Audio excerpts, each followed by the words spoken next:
नमस्कार, मैं वकील डोनाल्ड। आप देख रहे हैं टीएफडी इंडिया। टीएफडी इंडिया में आप सभी का हार्दिक स्वागत।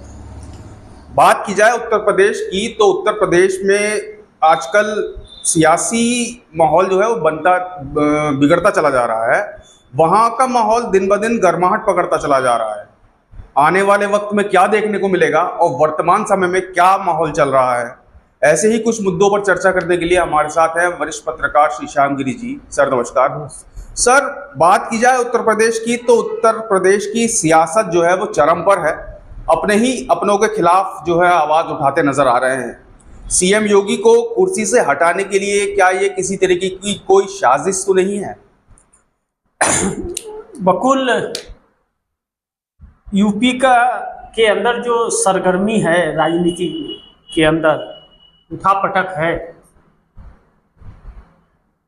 एक ही घर में बर्तनों को उठा करके पटका जा रहा है और वह ध्वनि निकल रही है एक ही घर की। कोई यह नहीं कि विपक्ष के नेता बीच में सेंध लगा रहे हैं, पार्टी तोड़ रहे हैं और इसमें से निकल के उसमें जा रहे हैं, उसमें से इसमें नहीं जी। ये भारतीय जनता पार्टी का अंदर कला जी है और इसके मुख्य केंद्र बिंदु जो है वह प्रधानमंत्री नरेंद्र मोदी हैं जी इसके, और गुनाहगार भी वही है इसके, और यह कराने वाले भी वही। अब नरेंद्र मोदी के हार का ठिकरा कौन अपने सर फोड़ेगा और क्यों फोड़ेगा? क्या किया है नरेंद्र मोदी ने? 10 सालों में किसी नेता की हिम्मत नहीं हुई कि वह एक आवाज तक उठा दे, और आज वही नेता क्या नाम है कि अलग अलग तरह के मतलब बता रहे हैं कि मतलब वह तो इतने संस्कारी हैं कि उनके जैसा नेता है ही नहीं। अब केशव प्रसाद मौर्य कह रहे हैं संगठन से बढ़ के सरकार नहीं है और संगठन से बढ़ के नेता नहीं है। तो इसके पहले उनके विचार क्या मर गए थे क्या? इसके पहले उनके अंदर विचार नहीं था? नहीं था तो क्यों नहीं था? और आज आया तो क्यों आया? किसने लाया? यह नरेंद्र मोदी और अमित शाह का एक चाल है योगी आदित्यनाथ को सीएम की कुर्सी से हटाने का। योगी आदित्यनाथ अड़ गए हैं कि मैं तो नहीं हटूंगा, कर लो जो करना है, और यह अलग अलग तरह से बयानबाजियों के मद्देनजर षड्यंत्र रचा जा रहा है और गोदी मीडिया इसमें मजे ले रहा है। गोदी मीडिया इसको प्रोत्साहन दे रहा है। चर्चा सिर्फ उत्तर प्रदेश के योगी आदित्यनाथ को लेकर हो रही है गोदी मीडिया चैनलों पर। क्या इसके पहले योगी आदित्यनाथ नहीं थे क्या? बिल्कुल थे। उसके पहले चर्चा क्यों नहीं की? करना चाहिए था ना। बिल्कुल। ये घोटाला हो रहा है, वो घोटाला हो रहा है, पहले भी करना चाहिए था। आज क्यों कर रहा है? तो गोदी मीडिया पे सवाल उठे हैं और उठते रहेंगे। यह मान लेना चाहिए कि वह ऐसी एक मीडिया संस्था है जिसने अपनी आत्मा बेच चुकी है, बेजान जिंदा लाश जिसे कहा जाता है वह बन चुकी है। वह चाटुकारिता का इतनी प्रतिकाष्ठा पार कर चुकी है वह कि एक ही बात के लिए, एक बार तो कुत्ते को भी दरवाजे पर से आप भगा दो तो वह दोबारा नहीं जल्दी आता है, दूर से ही तक करता आता नहीं है। लेकिन वह तभी भी तारीफदारी में एक व्यक्ति के लगे हुए हैं। खैर वह बातें अलग बात है। वह उनका जमीर जाने कि पहले क्या थे और आज क्या है, वह खुद स्वयं अपने आप को आकलन करेंगे तो बिल्कुल अच्छा होगा और अच्छा समझ आ जाएगा। बात योगी आदित्यनाथ की है। 2024 लोकसभा चुनाव के अंदर जो 62 सीटों से 33 सीट पर आना, यह नरेंद्र मोदी को सत्ता से दूर किया जी। अगर वह 33 सीटें नहीं 62 भी आ गई होती तो इन्हें किसी की जरूरत नहीं पड़ती या बहुमत में रहते। लेकिन वह चीज हुआ नहीं है। नहीं हुआ है तो नरेंद्र मोदी की वह सारे काले चिट्टे देश के सामने आ गए और नेताओं के अंदर का रोष और गुस्सा हुआ बाहर निकल कर फूट आया जी। क्योंकि पूर्व बहुमत में नहीं है। बैसाखियों की सरकार है, जब चाहे तब गिर जाएगी। और ज्यादा नौटंकी करेंगे तो जो बगावत कर रहे हैं वही कहेंगे हम इस्तीफा देते हैं, तो वैसे ही भरभरा करके गिर जाएगी। बिल्कुल। अगर 30 सांसद अगर इस्तीफा दे दे तो हो गई, इनका तो खत्म है खेल। तब तो कहीं के नहीं रह जाएंगे। नीतीश और नायडू ना भी हटे तभी भी कोई फर्क नहीं पड़ेगा, सत्ता ढा जाएगी। अब कुछ ऐसा ही होने वाला है। योगी आदित्यनाथ को हटा करके अपने आप का रास्ता थोड़ा क्लियर करना चाहते हैं। और दूसरी चीज की योगी आदित्यनाथ अमित शाह के लिए खतरा है। अब बात नरेंद्र मोदी की नहीं है, बात अब अमित शाह की है। नरेंद्र मोदी का तो आखिरी राजनीति का आखिरी समय चल रहा है। अगर योगी आदित्यनाथ ऐसे ही बने रहे और ऐसे ही उनका नाम चर्चित रहा तो अमित शाह प्रधानमंत्री कभी नहीं बन पाएंगे। योगी आदित्यनाथ पहली पसंद हो जाएंगे और यह मोदी नहीं चाहते किसी भी कीमत पे। इसीलिए हार का ठिकरा फोड़कर योगी आदित्यनाथ को और उन्हें गोरखनाथ मठ में भेजने का प्रयास था यह जी, जो प्रयास इस वक्त तक तो असफल है। यह खबरें निकल रही कि वह इस्तीफा नहीं देने जा रहे हैं। और 10 सीटों पर उपचुनाव जो होने हैं, उन सीटों का उपचुनाव के परिणाम तक यह कोशिश की जा रही है रुकने का कि देखा जाए उसमें परिणाम क्या आता है। अगर सीटें आ गई तब तो थोड़ा मुश्किल हो जाएगी दिल्ली को जी, और अगर सीटें नहीं आई तो दिल्ली एक झटके में हटा देगा। लेकिन क्या योगी आदित्यनाथ को हटा करके नरेंद्र मोदी उत्तर प्रदेश की राजनीति साथ पाएंगे? मुश्किल है सर। अब यह भी कहा जा रहा है कि योगी आदित्यनाथ का काट अभी तक मिला नहीं है। जी, यही मिला तो ही नहीं, यही कारण है सर। और राजनाथ सिंह जाने को तैयार नहीं और केशव प्रसाद मौर्य सीएम बनना चाहते हैं। केशव प्रसाद मौर्य सीएम बनने के साथ साथ ही काफी सालों के लिए भाजपा लुप्त हो जाएगी उत्तर प्रदेश में। यह डर भी केंद्रीय नेतृत्व को सता रहा है। अब इस चीज के मद्देनजर कौन काट है योगी आदित्यनाथ का, यह ढूंढने का प्रयास किया जा रहा है। लेकिन मेरा मानना है कि उपचुनाव तक तो योगी आदित्यनाथ बने रहेंगे। उसके पहले हटाने की जो भी कयासें हैं वह खारिज हो रही हैं। यह पॉसिबल नहीं है कि उसके पहले हटा देंगे, ऐसा है नहीं, सच्चाई इसमें नहीं है। अभी योगी आदित्यनाथ रहेंगे। लेकिन उपचुनाव हारने के बाद और महाराष्ट्र चुनाव अगर जीत जाती है भारतीय जनता पार्टी तो योगी को उठा करके फेंक देगी, यह सत्य है। जी बकुल जी सर, बात की जाए तो सीएम योगी की कुर्सी बच पाएगी? एक चीज मैं दर्शकों को जरूर बकुल कर दूं कि आप दर्शकों को पता है कि केबडी इंडिया के रेवेन्यू को 10 मार्च 2024 को रोक दिया गया था और अभी तक चालू नहीं हुआ है। केबडी इंडिया ग्रुप ने 2 नए चैनल को चालू किया है। डिस्क्रिप्शन में दिए गए लिंक पे क्लिक करके और कमेंट बॉक्स में लिंक दिए गए लिंक को क्लिक करके आप नए चैनल को सब्सक्राइब कीजिए, नए चैनल पे मूव होइए कि ताकि आपकी मदद मिलेगी और आप तक हम सच्चाई के साथ खबरें पहुंचा पाएंगे। क्योंकि सरकार के प्रेशर, सरकार के खिलाफ आवाज उठाना और सरकार से सवाल पूछना इस देश में सबसे बड़ा गुनाह है और उसकी सजा केबडी इंडिया को मिली है, पूरी टीम को मिली है। तो आप दर्शकों से निवेदन है, आपका आभार प्रकट करता है केबडी इंडिया पूरे ग्रुप की तरफ से। मैं आप सभी को आभार प्रकट करता हूं और यह जरूर आपसे गुजारिश करूंगा कि क्लिक पे दिए जो डिस्क्रिप्शन में लिंक दिए गए हैं उस पर क्लिक करें, कमेंट बॉक्स में लिंक दिए गए हैं उस पर क्लिक करके और नए चैनल को सब्सक्राइब जरूर करें और उस पर प्रोग्राम को आप देखें। जी सर, बढ़ते हैं अगले सवाल की तरफ। तो सर, क्या सीएम योगी की कुर्सी बच जाएगी या फिर चली जाएगी, या फिर क्या यूपी की जो 10 सीटों पर उपचुनाव होना है वो फैसला करेगा कि कुर्सी बचेगी या नहीं? और अगर कुर्सी चली जाती है तो उसके बाद उत्तर प्रदेश में क्या देखने को मिलेगा? बकुल, योगी आदित्यनाथ बहुत बड़ी रणनीति बना रहे हैं इस समय।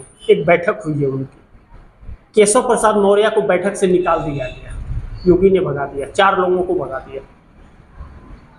10 सीटों पर चुनाव हो रहे हैं। पहली बार ऐसा होने जा रहा है कि एक सीट पर 3-3 मंत्रियों को लगाया जा रहा है और वह मंत्री चुनाव होने तक वहीं रहेंगे, उसी गांव में रहेंगे,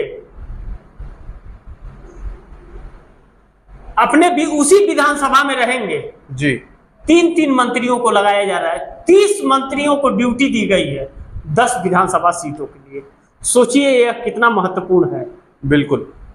योगी आदित्यनाथ जानते हैं कि यह 10 सीटें अगर नहीं निकली या इन 10 में शायद 5 भाजपा के पास है, 5 में 6 है भाजपा के पास में और 4 समाजवादी पार्टी के पास है। अगर नहीं 10 जीत पाई तो जो पिछला परफॉर्मेंस है वह दोहराया जाए अन्यथा योगी की कुर्सी चली जाएगी। अब उन्हें इसका आभास हो गया कि उन्हें यहां तक रोका गया, और अगर वह सीटें निकाल लेते हैं तो फिर नरेंद्र मोदी की मुश्किलें बढ़ जाएंगी। नरेंद्र मोदी योगी आदित्यनाथ को हटा नहीं पाएंगे फिर। जी, अब योगी आदित्यनाथ ने कमर कस ली है और अपने भरोसेमंद मंत्रियों को लगाया है उसमें, और बहुत स्ट्रिक्ट कहा भी होगा, यह भी, इससे भी इनकार नहीं किया जा सकता। लेकिन इंडिया गठबंधन जी तोड़ मेहनत कर रहा है। यह 6 सीटें लाने की सोच रहे हैं, और इंडिया गठबंधन के पास उन 10 में 4 है, लेकिन इंडिया गठबंधन 10 की 10 लाने का प्रयास कर रहा है। उन 10 सीटों पर कड़ी मेहनत कर रहा है, और जो फार्मूला लोकसभा चुनाव में चला था, वह फार्मूला अगर चल गया तो भारतीय जनता पार्टी की करारी हार होगी। और राहुल गांधी से कहीं ना कहीं अखिलेश की बात हो गई है। कुछ सीटों पर कांग्रेस भी लड़ेगी, जबकि कांग्रेस का कोई सीट नहीं है इसमें, लेकिन कांग्रेस भी कुछ सीटों पर लड़ेगी।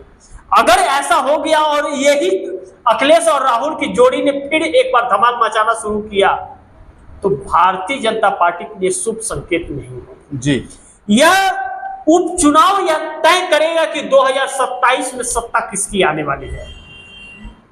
भाजपा आने वाली है या भाजपा जाने वाली है। अगर 10 सीटें निकालने में योगी आदित्यनाथ कारगर साबित हो जाते हैं जी, तब तो 27 का चुनाव बगैर आदित्यनाथ के चेहरे के नहीं लड़ सकती भारतीय जनता पार्टी। और अगर नहीं आया तो क्या नाम है कि यह समझ लीजिए कि भारतीय जनता पार्टी अब कई दशकों तक उत्तर प्रदेश में उसके कुर्सी तक कदम नहीं पहुंच पाएंगे। भारतीय जनता पार्टी अब समाप्ति की तरफ है, और इससे लोकसभा चुनाव पे भी फर्क पड़ेगा और दूसरे राज्यों में भी फर्क पड़ेगा। यह 10 उपचुनाव अभी झांकी है, पिक्चर तो अभी बाकी है। जी बकुल जी सर, अगर बात करी जाए कि अगर योगी आदित्यनाथ अपनी कुर्सी बचाने में कामयाब हो जाते हैं तो मोदी और अमित शाह को लेकर उनका क्या रवैया देखने को मिलने वाला होगा? क्या कहना चाहेंगे सर आप इस बारे में? बकुल, मैं अभी भी आपको बताया कि दूसरे क्वेश्चन में आपके मैं बताया था कि योगी आदित्यनाथ अगर जीत जाते हैं तो मोदी के बाद योगी ही चेहरा है पार्टी के जी, और किसी भी कीमत पर यह गुजरात लॉबी नहीं चाहेगी कि योगी जीत जाए, क्योंकि योगी अमित शाह के लिए बहुत बड़े खतरा है। मोदी की तो आखिरी पारी है, हर कोई जानता है, इसके बाद वो उनको चुनाव नहीं लड़ना है, 75 साल के भी हो जाएंगे। लेकिन अगर योगी ऊपर उठ गए तो अमित शाह की राजनीति दम तोड़ देगी। अमित शाह को कोई पसंद नहीं करता है, और योगी अगर डाउन रहेंगे तो अमित शाह ही मजबूरी होंगे। लेकिन गुजरात लॉबी हर कीमत पर योगी आदित्यनाथ को हराने के लिए कार्य करेगी। जैसे नागपुर में नितिन गडकरी को हराने का प्रयास किया गया था जी, लेकिन वह जीत के आ गए, एक चेहरा अलग थे। लेकिन यहां योगी आदित्यनाथ चुनाव नहीं लड़ रहे हैं, प्रत्याशी चुनाव लड़ेंगे। उन प्रत्याशियों को हराने का काम गुजरात लॉबी कर सकता है, क्वेश्चन मार्क है, क्योंकि इससे 2 फायदे उसको होंगे। एक तो वह 10 सीट नहीं भी आती है तो उत्तर प्रदेश की सत्ता जाने वाली नहीं है, पूर्ण बहुमत की सरकार है, कोई फर्क नहीं पड़ेगा। अगर इंडिया गठबंधन के पास वह 10 सीटें चली भी गई तो इंडिया गठबंधन सरकार नहीं बना पाएगा। और दूसरी चीज, योगी आदित्यनाथ को एक झटके में हटाने के लिए रास्ते साफ हो जाएंगे। और नंबर 3, अमित शाह का रास्ता हमेशा के लिए साफ हो जाएगा। और योगी आदित्यनाथ को कुर्सी से हटाने के बाद जब जाकर के वो 2 साल गोरखनाथ पीठ पे बैठेंगे तो फिर उनका चेहरा डाउन होना चालू हो जाएगा उसके साथ। लेकिन एक इसी जगह पे नरेंद्र मोदी मार खा रहे हैं। अगर योगी आदित्यनाथ गोरखपुर चले गए इस्तीफा दे करके, तो उनकी हिंदू युवा वाहिनी पूर्वांचल में बहुत एक्टिव है, मैं बराबर इसका मतलब जिक्र करता हूं जी। योगी आदित्यनाथ मंदिर में घंटा बजाएंगे नहीं बैठ करके और कथा नहीं बाचेंगे, वह और भी अपना हिंदू युवा वाहिनी को और संगठित करने के लिए काफी सक्रिय हो जाएंगे, मजबूत करने के लिए, कुल मजबूत करने के लिए। और 2 साल का समय जो सक्रिय करेंगे, वो 2 से 2.5 साल का समय, 3 साल का समय है, उन 3 सालों में भारतीय जनता पार्टी का सुपड़ा साफ कर देंगे वो। और मरता क्या नहीं करता, जब योगी के साथ वैसा वो करेंगे तो मोदी के लिए रास्ते में भी बहुत सारे रोड़े वह डाल देंगे। बिल्कुल, बहुत सारे संसदों को तोड़ने का भी कार्य करेंगे और उत्तर प्रदेश के विधायकों को भी तोड़ने का कार्य करेंगे, और विधायकों को तोड़ करके वह भारतीय जनता पार्टी का सुपड़ा साफ कर देंगे जी। योगी इसमें माहिर माने जाते हैं, और यह चीजें बहुत बड़ी गलती करने जा रही है गुजरात लोग योगी आदित्यनाथ को हटाकर जी। केशव प्रसाद मौर्य का बस का नहीं है कि योगी आदित्यनाथ को रोक लेंगे। और पार्टी के में संगठन है, अभी अब मुख्यमंत्री हैं तो भाजपा के एक कार्यकर्ता ही हैं, अब पार्टी इन्हें निष्कासित कर दे या तो पार्टी से, तब यह इस्तीफा देंगे, और या तो यह अपनी हार मान करके हार मान ले, हार मानेंगे तो इस्तीफा देना पड़ेगा। तो हार मानने वाले व्यक्ति को इस्तीफा देना पड़ता है, इसीलिए इन्हें लोकसभा चुनाव के हार की जिम्मेदारी लेने का प्रयास किया जा रहा था, इनके ऊपर थोपने का, जो इन्होंने नहीं किया। अब 10 उपचुनाव जो होने हैं वह पूरी जिम्मेदारी इनको दे दी गई है। आप अपने ही प्रत्याशी को खड़ा कीजिए, अपने ही जीतिए, जिताइए, क्या करते हैं कीजिए, और इसके बाद अगर यह नहीं जीत पाए तो मुश्किलें योगी की बढ़ेंगी, उन्हें कुर्सी छोड़ना पड़ेगा। और गुजरात लाबी हर संभव प्रयास करेगी कि उनके प्रत्याशी चुनाव हार जाए, इंडिया गठबंधन चुनाव जीत जाए। इसमें फायदा इंडिया गठबंधन का है, नुकसान हर हाल में नरेंद्र मोदी का ही है जी। जी बहुत जी सर, धन्यवाद अपना। अब मैं वो दर्शकों को आखिरी में एकदम बता दूं कि आप दर्शकों से निवेदन है कि डिस्क्रिप्शन और कमेंट बॉक्स में दिए गए लिंक को क्लिक करके आप नए चैनल पे रिमूव करें, उस चैनल को सब्सक्राइब करें, आप अपना प्यार दें, क्योंकि टीएफडी इंडिया के रेवेन्यू को रोक दिया गया है और अभी तक सरकार ने चालू नहीं कराया है, जो यूट्यूब से रेवेन्यू को रुकवाया गया था। सरकार ने यह सब बहुत चैनलों के साथ किया था, इसीलिए आप दर्शकों से निवेदन है कि टीएफडी इंडिया ने 2 नए चैनल चालू किए हैं, तो उस चैनल पे लिंक को दबा करके आप नए चैनल को सब्सक्राइब करें और उसके खबरों को देखें, आप अपना प्यार दें, इससे सहयोग मिलेगा टीएफडी इंडिया को। जी धन्यवाद। जी बकुल जी सर, तो उत्तर प्रदेश में वर्तमान स्थिति क्या चल रही है, वहाँ की राजनीति पर आपने सुना किस तरह वरिष्ठ पत्रकार श्री श्याम गिरी जी ने अपनी राय आप सभी के सामने रखी। आने वाले समय में यूपी में क्या सियासी रंग देखने को मिलेगा, ये दिलचस्प बात रहेगी। चलिए मिलते हैं ऐसी किसी नई खबर पर किसी नए मुद्दे के साथ, तब तक के लिए दीजिए इजाजत। आप देख रहे थे टीएफडी इंडिया, मैं बकुल डोनाल्ड, वरिष्ठ पत्रकार श्री श्याम गिरी जी के साथ। नमस्कार।